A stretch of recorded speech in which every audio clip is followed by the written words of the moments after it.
Bismillahir Rahmanir Rahim. Alhamdulillah. Wassalatu wassalamu ala Sayyidina Rasulillah wa alihi wa sahbihi wa man wala. We will continue our discussion of the 99 names of Allah subhanahu wa ta'ala. Today we will begin with Al-Aziz, which is translated as the imminent. Now, the attribute or the name Aziz of Allah subhanahu wa ta'ala, it is a name that indicates loftiness, greatness, strength, and it is also a type of strength when it is attributed to or in reference to Allah subhanahu wa ta'ala. It is a type of strength that heals and fixes us. So Allah subhanahu wa ta'ala is Al-Aziz, as a reminder that He comes to our assistance and He heals us. And therefore, this is one of Allah subhanahu wa ta'ala's names that belong to the category of Jalal. These are one of Allah ta'ala's names or attributes of majesty. And when we use the name Aziz in the Arabic language, it can mean one of two things linguistically. It can mean, one, that Allah subhanahu wa ta'ala is the creator and He gives azizness, He gives eminence, or we worship Allah subhanahu wa ta'ala as the Aziz because this is a description of Him. So it is a name that fa'il, on the form of fa'il, Aziz, that Allah subhanahu wa ta'ala can initiate that, and He is also described with that. Now, of course, Al-Aziz is also a person's name. It's a man's name. So you can call somebody Aziz.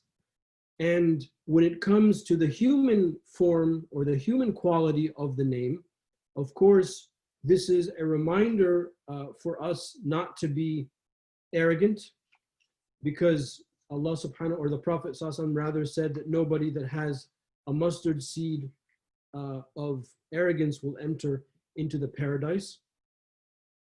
But it is a reminder that we should have eminence because Allah Ta'ala describes the believers as having izzah, as having this eminence amongst them, meaning that they have this eminence or this prominence against the dunya. So for us, it's a reminder that we want to rise up above and against the dunya, and to keep our focus on Allah subhanahu wa ta'ala.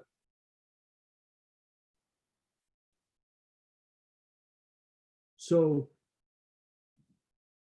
this is not necessarily going to happen in all of the names that we discuss, but this is one of those cases where, okay, so Allah, one of Allah's Jalali names, we talked about the difference between the Jamal and the Jalali names and the Kamali names.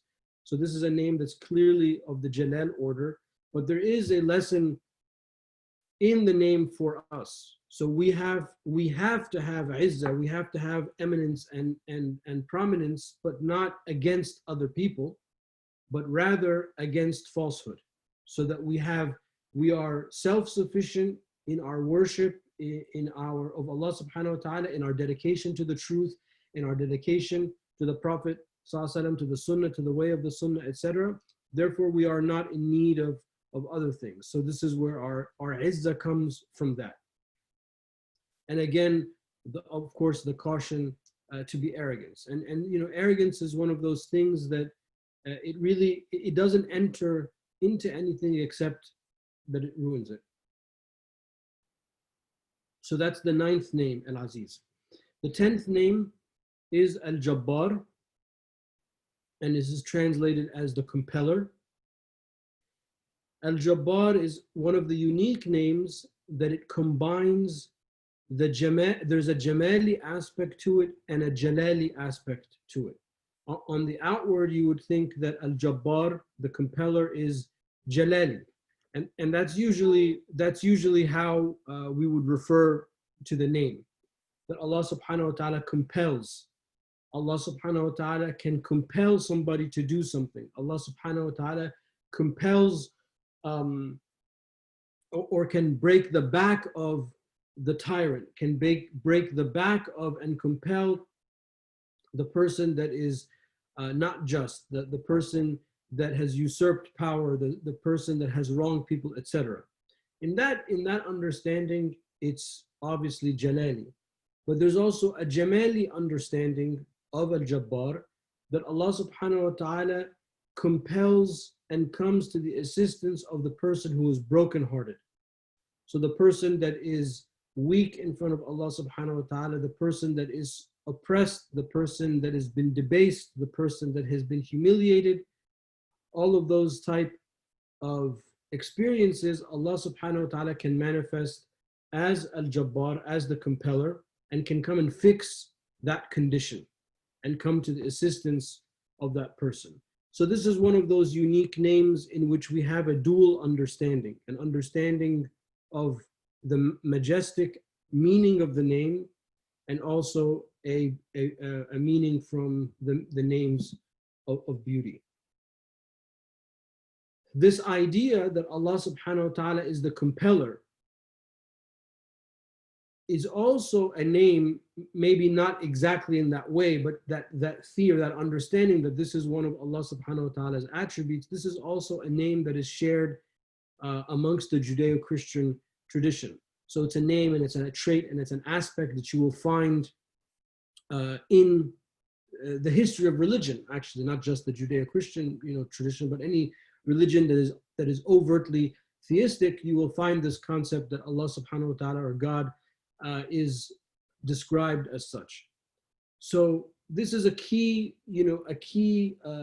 learning for us, that Allah subhanahu wa ta'ala compels. Allah ta'ala compels the universe to operate the way it operates. Allah subhanahu wa ta'ala compels the orbits. Allah subhanahu wa ta'ala compels nature to act in the way it acts. And the reason this is important is that we live in a world now where people want to deny that aspect of God.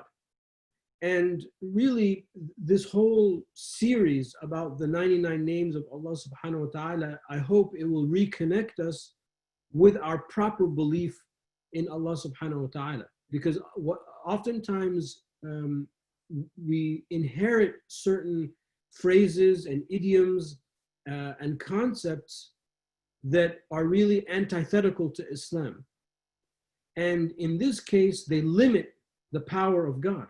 But Allah subhanahu wa ta'ala is limitless. Laysa kamithlihi shay. That's why we have these names to think and ponder on, and that's why we have this as like a topic.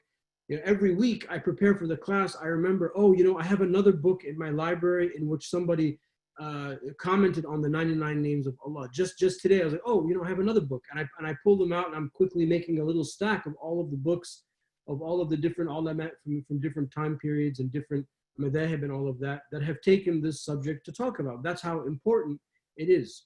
So when we say that Allah subhanahu wa ta'ala is the compeller, understand that there are people that either overtly or unwilling or unbeknownst to them deny this aspect of the divine. That Allah, how can Allah subhanahu wa ta'ala compel?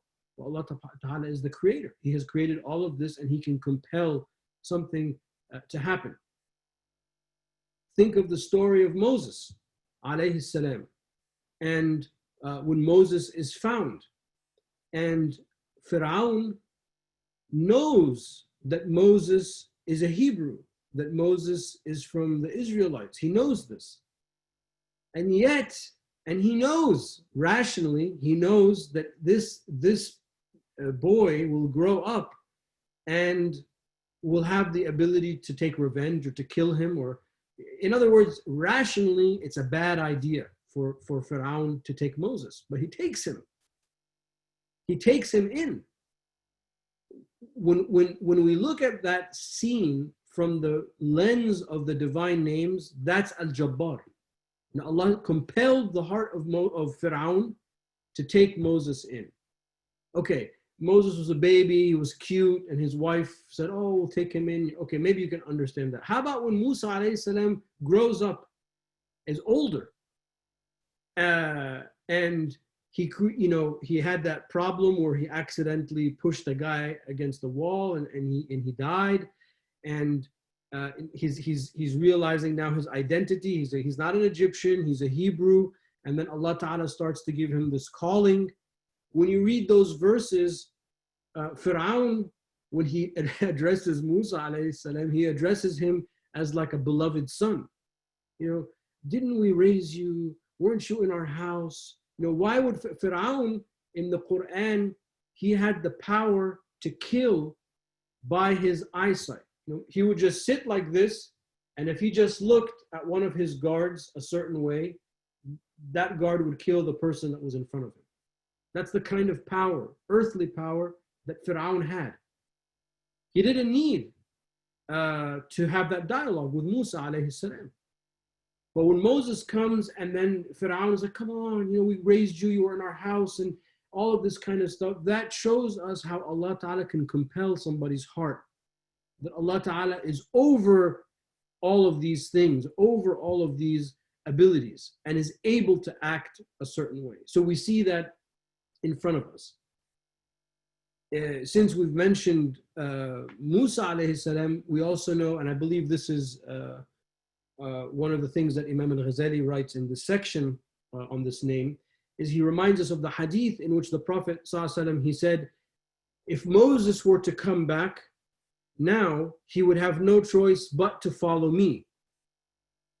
So in the human aspect or the human quality of the compeller, of the Jabbar, the example is the Prophet ﷺ. The Prophet ﷺ's state was so lofty that he compelled people around him to follow him. So it's a different type of Jabbar than, or Jabarut than the Jabarut of Allah subhanahu wa ta'ala. So the Prophet ﷺ, his heart, you know, he said, my heart, my eyes sleep, but my heart does not sleep. But rather I spend every evening with my Lord, he feeds me. The Prophet ﷺ was constantly in ascent, was constantly in spiritual ascent. The Prophet ﷺ is an insanul kamil, the perfect human being, you know, all of the things that we know about our beloved Prophet alayhi salatu wasalam. And because of that state, that spiritual state is so strong that if you were in his presence, sallallahu alayhi wasallam, you would have no control or you would have no option but to submit and to follow him. And that's why his companions loved him. You know, even as we've talked about in the seerah before, in the series on the seerah, even his enemies loved him, sallallahu alayhi wasallam. They still fought him from a worldly point of view, but they had love in their hearts from him. And we have all of those small little stories that we dug out from the seerah to demonstrate that. So the Prophet ﷺ's spiritual state compels the people around him to love him and to follow him, which is why we love him, sallallahu alayhi wasallam, and we follow him, even though we have not seen him. So when the Prophet ﷺ says, if Moses was to come back now, he would have no choice but to follow me. Again, he would be compelled to follow the example of the Prophet ﷺ. And if you remember from our discussion in the series on the signs of the final hour, we also said something similar about the return of Christ alayhi salam, that when Sayyidina Isa alayhi salam comes back, he will worship and he will follow the way of Islam. In other words, he will be amongst the Muslims. There would be a compelling situation that he would end up following the Prophet sallallahu alaihi wasallam. Okay, so this is a little bit about Al-Jabbar, the 10th name. The 11th name is Al-Mutakabbir, the proud. So here we have the discussion of arrogance a little bit in more focus. Now we are forbidden, as I mentioned a couple names ago, we are forbidden from having any arrogance. The Prophet ﷺ said, none of you will enter paradise if you have a small amount of arrogance in your heart. A small amount, you know, we would, even in modern language, we would say almost an untraceable amount of arrogance. If there's anything of arrogance in your heart, no matter how small it is, no matter how light it is, no matter how insignificant you think it is, the Prophet ﷺ said that will forbid you from entering into the paradise. So we ask Allah subhanahu wa ta'ala to save us and to protect us from this. I mean, this is really, really a bad trait. And in my understanding, this is the first sin. You know, the first sin that was committed was when Iblis told Allah subhanahu wa ta'ala, Ana. When Allah ta'ala says to Iblis, bow and prostrate to Adam, he said, Ana, me, I am better than him. خَلَقْتَنِي مِن نَارٍ وَخَلَقْتَهُ مِن طِينٍ. You created me from fire and you created him from clay. It was that Satan saw himself first and did not see the creation of Allah subhanahu wa ta'ala, or did not see the majesty of Allah subhanahu wa ta'ala, or did not see whatever you want to say in that scenario, but he saw himself above that. That's the arrogance. The arrogance is to see yourself as greater. And that's why one of the things that I've tried to highlight in my couple of discussions on race, I've tried to emphasize that the way Islam looks at race, or the way Islam looks at solving the issue of race and racism, which we acknowledge exists in all of our communities, it's the issue of taqwa. It's the issue is to be more conscious of Allah subhanahu wa ta'ala. The more you see yourself, the more that you're going to see that you're better than somebody, or start comparing you with somebody else. And it's easy to talk about arrogance and the lack of arrogance in an abstract way, but it's really hard to actually do it. What we care about is not talking about it, we care about doing it. We don't want to be arrogant. We don't want to think that we are better. And that's difficult, because when we congregate as people, there are obviously differences. Some people are smarter than others. Some people are wealthier than others. Some people are more attractive than others. And then it's very easy for us to descend into this comparison. But when we remember that Allah subhanahu wa ta'ala is al-mutakabbir, Allah ta'ala is the one that is proud, we realize that everything that we have been given by Allah subhanahu wa ta'ala. So who are we?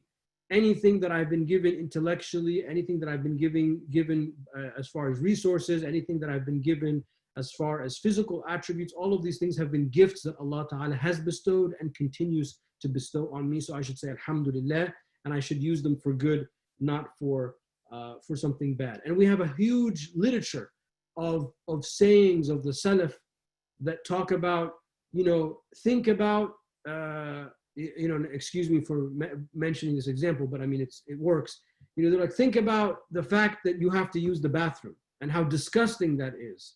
And they would say stuff like that, so you would start thinking less of yourself. Like, look how mighty I am. And they're like, look, everyone poops. Everyone's got to go to the bathroom and does their thing.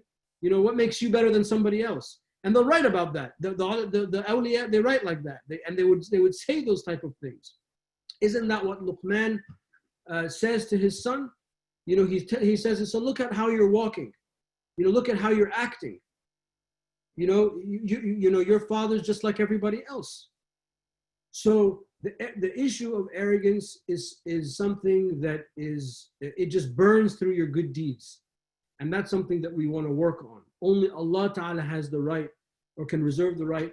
Allah Ta'ala is not arrogant, of course. In this case, Allah is proud, and therefore Allah is above all things, and everything else then is measured by Allah subhanahu wa ta'ala. So everything is unworthy of being even associated with Allah subhanahu wa ta'ala, because He's the creator. So when you think like that, when you go high and you remember that, then who are you to be arrogant over somebody else? And one of the things our teachers taught us is we have some of these statements, that exist in Muslim conversations, that there are times where it's good to be arrogant, or to be arrogant in the face of the arrogant person is like sadaqah to all of those things are not hadith. They're all false. There's no justification ever to be arrogant or to be haughty or to think of yourself as better, but rather we should think of ourselves as followers of the Prophet ﷺ, to be merciful and compassionate the way he was. One lesson that we can take, however, from this al-mutakabbir that Imam al-Ghazali reminds us of, is that we can have proudness, we can have takabbur towards the dunya. In other words, if we understand Allah subhanahu wa ta'ala being al-mutakabbir, is that anything is not worthy of being associated with Allah subhanahu wa ta'ala, then we can definitely have that attitude for ourselves and the dunya, that we don't need the dunya. And if the dunya will be given to us and we use what we need of it, but we don't have to hold on to it, we don't have to be enamored with it, we don't have to follow it, we don't have to chase it, etc. So that's one one lesson or teaching that we can have as far as it is for ourselves. That's al-mutakabbir.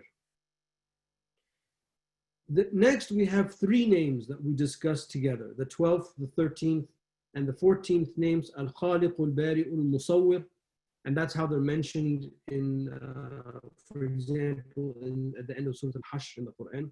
Al-Khaliq, al-Bari, al-Musawwir. The creator, al-Khaliq, the producer, al-Bari, and the fashioner, al-Musawwir. And these three, the reason that they're usually talked together, and Imam al-Ghazali in the book, he talks about them together, is that these three are the different aspects of Allah subhanahu wa ta'ala as the creator. So it behooves us to spend a little bit of time untangling this. And the reason is, like we mentioned a couple of names ago, one of the things that people don't understand about God is they don't understand what it means exactly when we say that Allah subhanahu wa ta'ala is the creator, al-Khaliq. When we say that Allah subhanahu wa ta'ala is the creator, we mean that Allah ta'ala created the world, the universe, everything out of nothing. What is called in Christian theology, creation ex nihilo, out of nothing. The Prophet sallallahu alaihi wasallam, he said, "Kan Allahu wa la shay' ma." Allah was, and nothing was with him. Okay, so that means that there was nothing. There was no creation. There was no stardust. There was nothing. There was nothing that can be called matter. There was nothing that could be called substance. There was nothing except purely Allah subhanahu wa ta'ala. And we know that because Allah is al-Khaliq, because Allah subhanahu wa ta'ala is the creator, Allah subhanahu wa ta'ala does not need a creation for him to be a creator. That whether there is creation or no creation, Allah subhanahu wa ta'ala is still called al-Creator. And this is one of the theological themes that we as Sunnis believe in. They're called sifat al-af'al, the attributes of actions, and the way that we remember it is like a knife. A knife, while you're cutting, like a vegetable, you say that the knife is cutting. But when you finish and you put the knife in the drawer, the knife still has the capacity to cut because it's sharp, the blade is sharp, etc. That's the same idea with Allah subhanahu wa ta'ala being the creator. So that's important. But let's get back to this idea of creation out of nothing. We believe, as we have been taught in the Quran, that Allah subhanahu wa ta'ala's creative act is for him to say be, and it is kun fayakun. So therefore, there's nothing at which point Allah subhanahu wa ta'ala says kun, be, and then it is, and then something happens. Before Allah subhanahu wa ta'ala says kun, before Allah subhanahu wa ta'ala says be, there is nothing. So therefore, there's no way for you to measure that or to smell that or to taste that or to weigh that, because there's nothing. So all of the ideas of the origin of the universe, that's fine with us. We're not concerned with that. We're concerned with what happens right before that when there's nothing. Because only faith and reason can determine that there is something in that spot of the conversation. After Allah subhanahu wa ta'ala says be, and it is, and something happens, and then everything explodes, or whatever happened and moves forward, fine. There's no contradiction or even problem for us. But what we are saying is that there is something that comes right before that is outside the tools of measurement, because there was nothing. That's what it means for Allah subhanahu wa ta'ala to be al-Khaliq. But furthermore, we believe that Allah subhanahu wa ta'ala, as I just said, remains to be al-Khaliq, remains to be the creator, which means at every micro, whatever the smallest unit of time we have, at every moment, Allah subhanahu wa ta'ala is continually allowing us to be. Allah ta'ala is continually creating. So what we see right now, imagine if I'm talking and my internet connection goes bad, and then you hear me like and I start moving like that, right? It's cut. In a sense, our life is like that. And the only reason we see a continuous movement of life is that Allah is allowing us to be at every micro moment. But were Allah Ta'ala to stop or remove himself for one moment or split moment, we would cease to exist.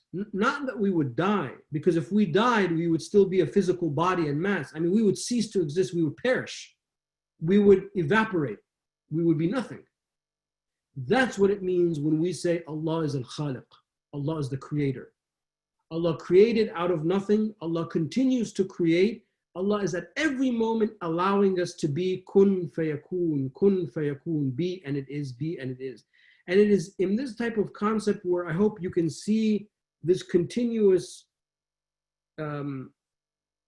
this elegant way in which our academic and rational, or our academic and our scholarly sciences blend in with our spiritual and devotional practice, because this is something for us to reflect on. This is not just something for us to say, but we want to, excuse me, we want to reflect on the fact that Allah subhanahu wa ta'ala is continually allowing us to create. So that's al-Khaliq. But Allah ta'ala is also al-Bari, which is translated as the producer. Al-Khaliq, we could be a creator. We could create things. Allah ta'ala mentions this on the tongue of Christ alayhi salam in the Quran, that he created something bi'idhnillah, by the will of Allah subhanahu wa ta'ala. So if you're like an inventor, or you're into art, or and you create something, we even say that I created this work of art, that's fine, that works. But you had material by which and through which you created what you created. Allah subhanahu wa ta'ala is also al-Bari, which he is the producer of that material in the first place. So Allah subhanahu wa ta'ala, it's not like Allah came on the scene and he found all this stardust and he put it together and he said, boom, kun fayakun. No, Allah ta'ala is the creator of the material itself. So there is no material outside of what Allah ta'ala has created. That's also what we mean when we say Allah is the creator. That's why we have these three names together, Al-Khaliq, Al-Bari, Al-Musawwir, Jalla Jalalu. So again, creation ex nihilo. I mean, that's the best phrase really in the Western languages that we have, creation out of nothing. Meaning that all of those chemicals, gases, whatever, I mean, I'm not an astrophysicist, so that's not my area. The most I can claim is I read the Neil Tyson deGrasse little book on astronomy, I think for like people in a hurry.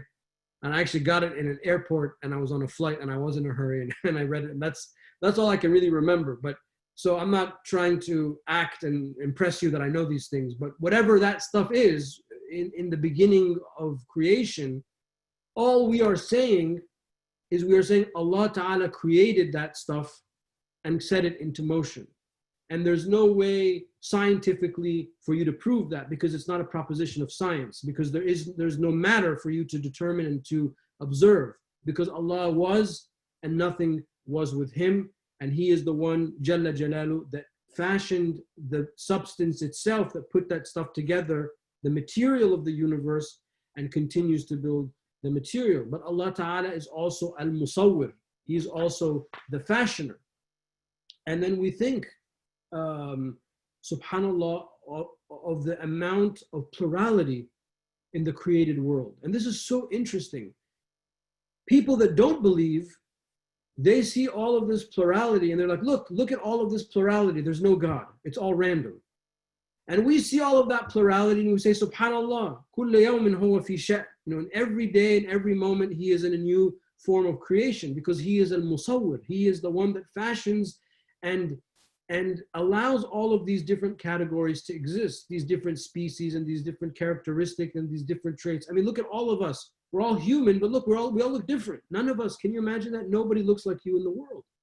Even if you have identical twins, they're not really identical. They're identical, they're very similar, but if you stared at them long enough, you could tell the difference. I went to college, we had two twins in my class, and I remember freshman year, we were always mistaking them. We didn't know who was who. But by the time we graduated senior year, we all knew who they were, because we could see the differences.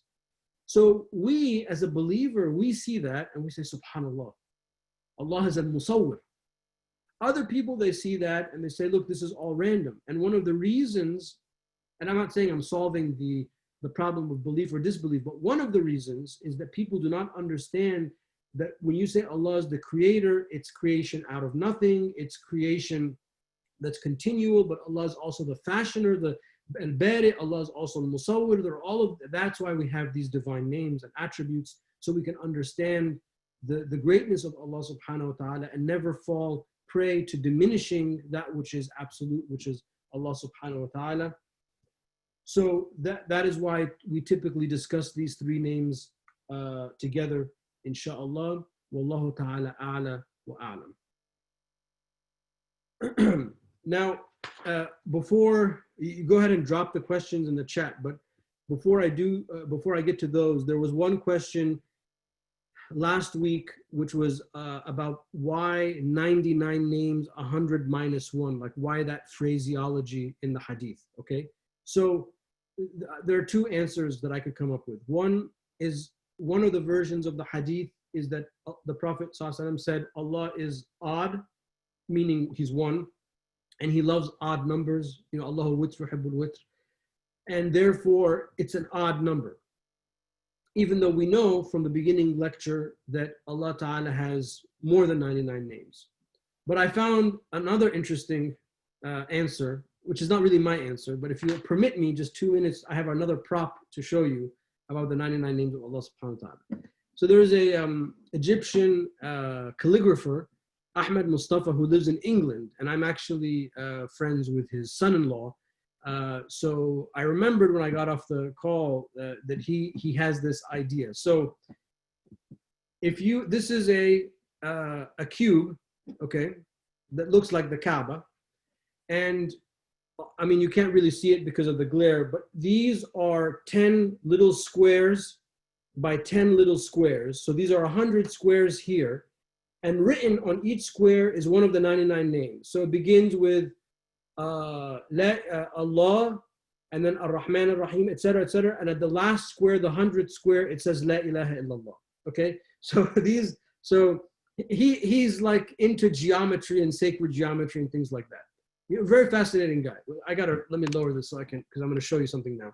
Okay, so he said that one of the miracles of that hadith is that if you think of a cube as a perfect shape, and if you cut this in half and you open the cube onto itself,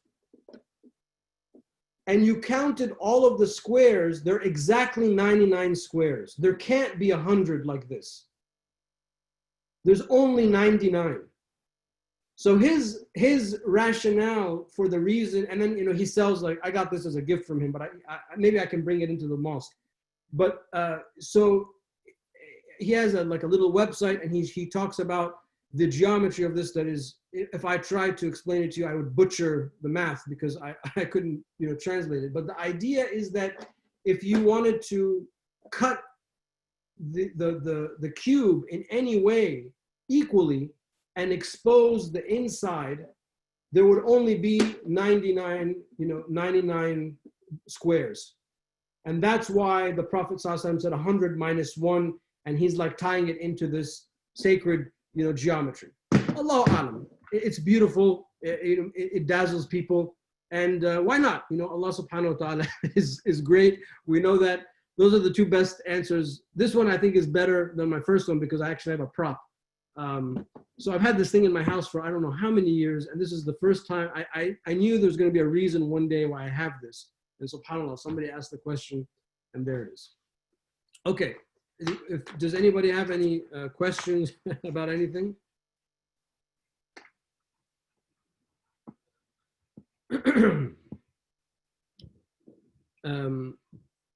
How do we balance the attribute of compelling with the notion of free will and predestination? If Allah can compel me, does that negate free will? Okay, so the issue of like Allah being al-Jabbar, the compeller, and and the issue of free will. So first of all, when it comes to free will and destiny, there are two types of qadar. There are two types of destiny. There's a destiny that's unchangeable. that no matter what you do, you can't change that. You can't change when you were born, how you were born, who your parents were, your gender. I mean, you know what I mean by that. You can artificially change it, but you can't really change it. You know, your physical attributes, you can't change those things. So from that point of view, Allah Ta'ala is the compeller. We can see that. Allah created us a certain way, and it is what it is. But there's another type of qadar that we have, which is changeable based on our actions. And that's the type of qadar that the Prophet ﷺ said, the dua can change the qadar. That when you make dua for something, because that dua itself is from your qadar. And from that point of view, Allah Ta'ala is not compelling us, is not making us change or not making us act. We are responsible for our actions. Otherwise, there would be no point of taklif, and there would be no point of us being judged Yawm al-Qiyamah. So we have free will, but Allah knows how we will act. But there are circumstances, there are moments in which Allah subhanahu wa ta'ala does compel things to happen one way or another. You know, think of, you know, like the story I gave of Musa alayhi salam and Fir'aun. You know, Fir'aun could have acted one way, but he didn't. And that shows how Allah can manifest over somebody. That doesn't mean that Allah subhanahu wa ta'ala, like a robot, moved Fir'aun. Fir'aun is still responsible for those actions, which is why he will be taken to account. So that's sort of the balance between the free will issue and qadr. Where can we get the cube? He has a website.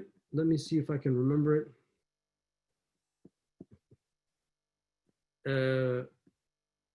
Bismillah ar-Rahman ar-Rahim.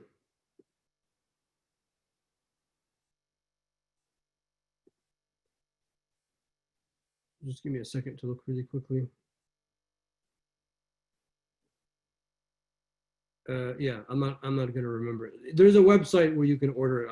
I'll share it with everybody when the document of the 99 names goes out.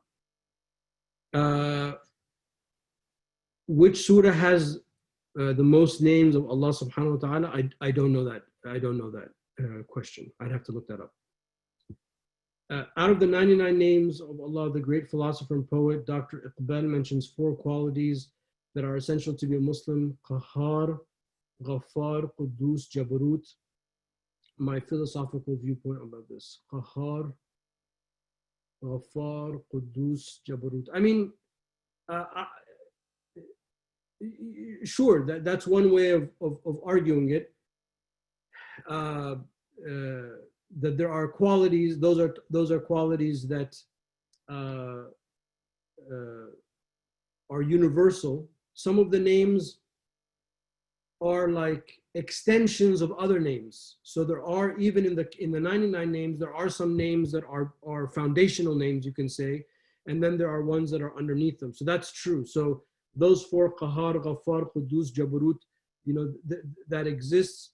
But I'm not seeing Rahmah. And Rahmah is the preeminent theme of the Islamic revelation. I'm not saying that Dr. Iqbal is arguing against that, but if I were to talk about what are the essential qualities for a Muslim, the first one would be Rahmah, because Allah Ta'ala describes himself as merciful. Allah Ta'ala describes his Prophet ﷺ as merciful. He describes the whole message as a message of mercy, etc. And therefore, our job is to be merciful so that we can spread mercy on earth. If we do not do that, there will be no mercy and justice on earth. If Muslims do not represent, we are the only community, the last community that has this quality. We are, believe it or not, we are the chance of fixing a lot of these problems, because of our not mercy. For us is not like an abstract, like, hey man, let's love each other. It's not like that. Mercy does not mean that for us, because it's very, when you say, yeah, I'm all for love, but then, okay, manifest it. What does that mean? For us, we know exactly what that means when we talk about mercy, because we have a tradition, we have a sharia, and we have an usul, And we have, 14, 15 centuries of going at it. We're not doing so well right now, but that doesn't negate the fact that we are an essential component for the revival of and the restoration of mercy in humanity. So for me, if I were to talk about this philosophically, I would want to start with that concept of mercy. And then I would want to talk about the concept of, la hawla wa la quwwata illa billah, that there's no power or ability except Allah subhanahu wa ta'ala, because people really think that they have agency. They really think that they're important. They really think that they are something. When we talked about today, al-Khaliq, al-Bari, al-Musawwir, we know that we're not. Allah ta'ala is constantly allowing us to be. So when we reflect on those things and we can institutionalize them, we will institutionalize our humility and our humbleness and our lack of arrogance. So I would go about it that way. But I would love to see, I'm assuming that's Allama Iqbal, but I have not read that, unfortunately. So if somebody can share that with me, I would love to read it. How can we know which names of Allah are acceptable to call people without al, like the Prophet being Rahim? Like not calling me Al-Rahim, just calling me Rahim. I don't, no one really names those names under the assumption that if I called like my son, Al-Rahim, instead of just Rahim, I'm not saying that he is the merciful one the way Allah Ta'ala is.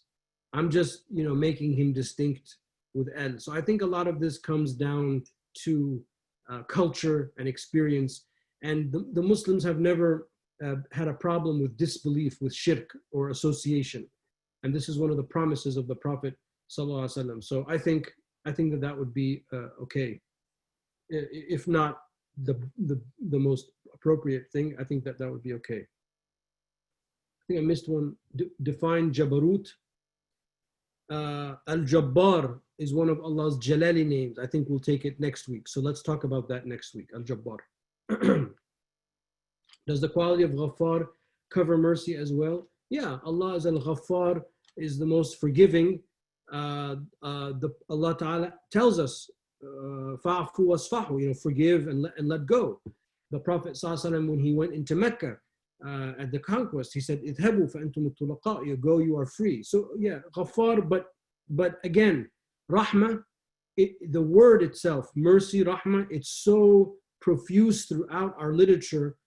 It is the preeminent theme. If there's one theme, if you talk about Christian charity, you would talk about Islamic mercy. Mercy, it's mercy for us. And that's something that's very, very important, because the Quran begins with Bismillah ar-Rahman ar-Rahim. One of the names of the Prophet ﷺ is Ar-Rahim. He is described as وَمَا أَرْسَلْنَاكَ إِلَّا رَحْمَةً لِلْعَالَمِينَ. It's the first hadith, Ar-Rahimun yarhamuhum ar-Rahman, as you've heard me say, etc., etc. So because mercy is so front and center, you can't talk about the most important without mentioning that first. It is the most important quality. But yeah, Ghaffar covers that as well. According to Imam Google, who I know is very reliable, Surah Al-Hashr has 15 names of Allah in its last 13 verses. Yes. هو الله الذي لا إله إلا هو الرحمن هو الله الذي لا إله إلا هو الرحمن الرحيم الملك القدوس السلام المؤمن. No, sorry. هو الله الذي لا إله إلا هو الرحمن الرحيم هو الله الذي لا إله إلا هو الملك القدوس السلام المؤمن المهيمن العزيز الجبار المتكبر سبحان الله عما يشركون الخالق البارئ المصور له الأسماء الحسنى. Yeah, so those are in the last few verses of Surah Al-Hashr, those names are mentioned. Is there guidance for Muslims to name themselves after Allah's or the Quranic names? And our guidance is to have good names. So names that have good qualities. Aziz, the name that we took today, is a man's name. So it's, that's fine, because you are there is no comparison, human comparison with Allah subhanahu wa ta'ala. لَيْسَ كَمِثْلِهِ شَيْءٍ. So when I say, if my name is Aziz, it doesn't mean that I have like 1/100th of Allah Ta'ala's izzah. Yeah, there's no comparison between me and Allah subhanahu wa ta'ala. So that's okay. The name has to just mean something good. It can't mean something bad. There are only a few instances in the seerah in which the Prophet ﷺ changed someone's name because the name was bad. Like somebody's name was Harb, war, or Abdul Shams, the servant or the slave of the sun, something like that. Other than something outlandish like that, the Prophet ﷺ left people's names. And that also is an important lesson for people who become Muslim. Sometimes people have this assumption that if I convert, I have to have like an Arabic name, or that's not true at all. There's nothing wrong with having your native name, as long as there's nothing wrong with that name. And I've never met anybody, I can't remember meeting anyone in the Western world who has a bad name. I mean, names are just names. So that's okay. That's fine. And there are some ulama in the past, not many, but there are, who had converted, became ulama, and they kept Daniel and things like that. They kept those names, and that's fine. I think there was a Iraqi mufassir, the full name is escaping me now. Okay. Can you speak about how we can continuously cleanse ourselves from being proud? I mean, that's your life's work. So that's the job of how we live, is to work at not being arrogant. And that takes training. The first thing is to remember that you do not know what is on the insides of people. So even though you see somebody that might be doing something detestable, you do not know what's on their inside. And therefore, you start automatically to bifurcate between the actions of somebody and then the person themselves. You can hate the action, you can detest the action, but you can't detest the actor, the person, because you do not know what's on the inside. Only Allah Ta'ala knows. Sometimes we have a pretty good guess, but still at the end of the day, Allah will do with us Yawm al-Qiyamah what He wills. It's not for us to decide or to argue with. So that's one thing, is to get into that practice. The part of that is you do not know who the saintly person is amongst us. So do not belittle somebody, or do not belittle an act of somebody. I don't know if I told you guys this story, but one time, since everyone's on mute, I'll say it anyway. If you don't like what I'm saying, I guess someone will let me know later. One time I was in this gathering. It was a gathering, like a dhikr gathering. And it was me and my friend. My friend is American, but he was born Muslim. And after the dhikr, there was this guy who was clearly from the sticks in Egypt. Like he's a very simple guy. And he was speaking. He was like, somebody said after the dhikr, usually somebody like gives a small lesson. So he was speaking about something spiritual, maybe about tafsir or something like that. And he was speaking in like very like gutter Arabic, like not polished at all, very simple. And I was like, whatever. But then when we left the gathering and we got into the elevator, I looked at my friend and his face was completely white. Oh, sorry. After the man spoke, he looked at us because he knew that we were students, like Sharia students. He looked at us. He's like, I'm really sorry. My Arabic is not good, but I hope you understood what I said because, it came from my heart. I said, oh, mashallah, thank you. I was like there just to eat the food or something like that, very simple-minded. When we got into the elevator, I looked at my friend and his face was white. I was like, what's wrong? Are you okay? Are you sick? He's like, wallahi, the whole time that man was speaking, I kept saying to myself, how can you talk about the Quran? You can't even speak Arabic. How can you give a lesson about God and you're like a simple person? And the minute I started saying that to myself, the man stopped and he apologized for his broken Arabic. So that man was clearly connected. His heart is with Allah subhanahu wa ta'ala. And here we are thinking that we're these like Sharia students and we're so smart and this and that. And look, Allah subhanahu wa ta'ala is telling us, has nothing to do about what you're studying. You can study all you want. but that man has something that you don't have.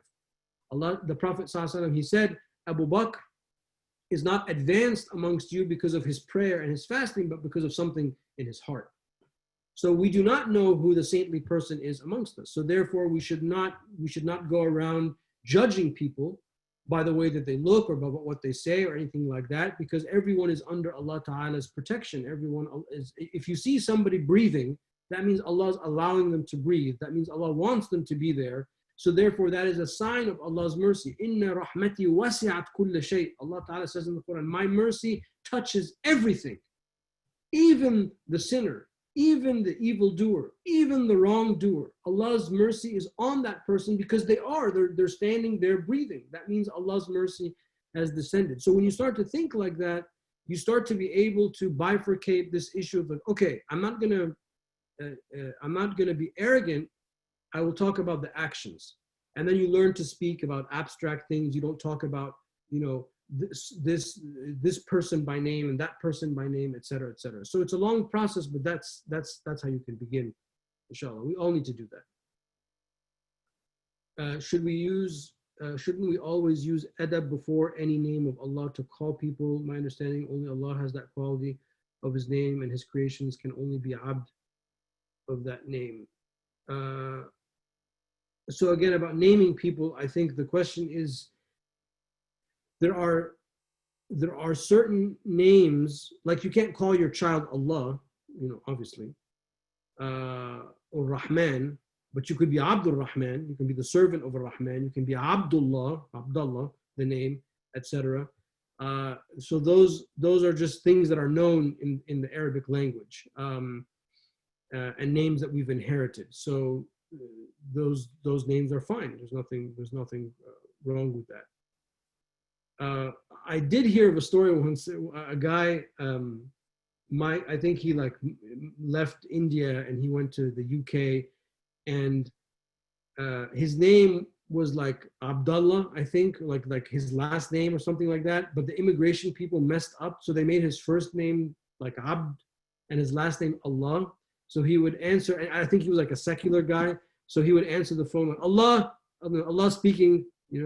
That's a little problematic, because that's obviously the name got split. But other than those odd things that happen, I think most people's names are fine, because what is meant by the names is to elicit that quality that name, the human quality that name has. What is the best way to cleanse our hearts from arrogance? Is to ask Allah subhanahu wa ta'ala to cleanse your heart from arrogance, and to follow the path of the Prophet sallallahu alaihi wasallam. This is the proven remedy to this problem. We don't have to, go too far to know that. But many of us just do not. We do not do that, and we are blinded by our own achievements, and we think that because we have a certain level of profession or income or accomplishments, we somehow believe that that's due because we're like special. And this culture, the modern culture, the modern condition, very much wants people to believe that way. And rarely will people say, no, alhamdulillah. So what we need to do is when we think of the blessings that we have, we need to thank Allah for them. It's just that simple. Don't change anything. Just say alhamdulillah, because Allah says, وَلَئِن شَكَرْتُمْ لَأَزِيدَنَّكُمْ. If you are grateful, I will give you increase. All Allah Ta'ala is telling us is just to acknowledge that this comes from Allah subhanahu wa ta'ala. It's as simple as that. Sometimes, each person is different, so I don't want to give a blanket statement, but sometimes the way to break your arrogance is to force yourself to do that thing that, like you don't want to do. Some people, for example, they have a heart, they could never conceive of them standing, like when we have our meals, serving people. Some people are like that. Like they would think that that's like the lowest, like I can't do that. So go do it. Go do it one day, go do it. Why not? What's wrong? I mean, you make your food at home. You're eating the food and then you're going to, poop it out at the end, just like all of us. Why can't you serve it? You have to talk to yourself like that. So if there's like something that's stopping you, like that's obvious, next time we have our meals or barbecue or Eid this or interfaith, all the stuff that we do at the mosque, inshallah, we come back soon, go to the line and volunteer. Some people, they have a problem hanging out with certain people. So, pray for that person. So it's to do the opposite. So one of the things that Imam al-Ghazali, he talks about in the Ahya, as a general rule, not always, but as a general rule, it's like to do the opposite, to look where the opposite is. If there's an act that you feel is beneath you, force yourself to do it. If there's somebody that you feel is beneath you, pray for that person. So if you pray for somebody behind their back, that's better than being arrogant towards them behind your back. So that's one scheme. And then, maybe we can talk about some of that stuff later. But that's just some of the stuff that comes to mind now.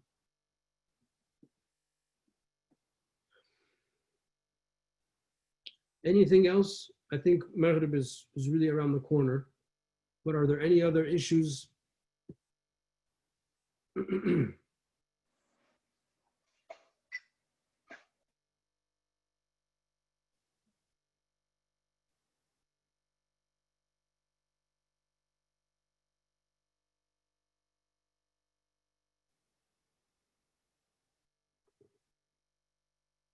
Okay, so I guess that was it for today.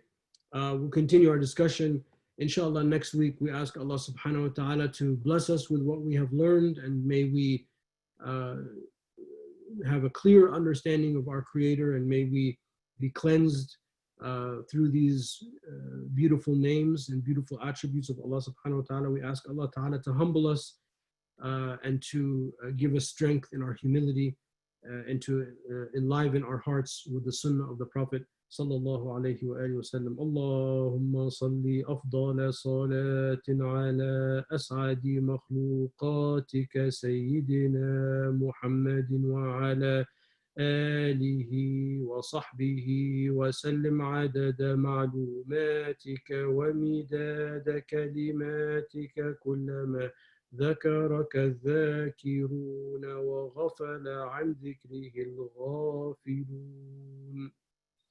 السلام عليكم ورحمة الله وبركاته.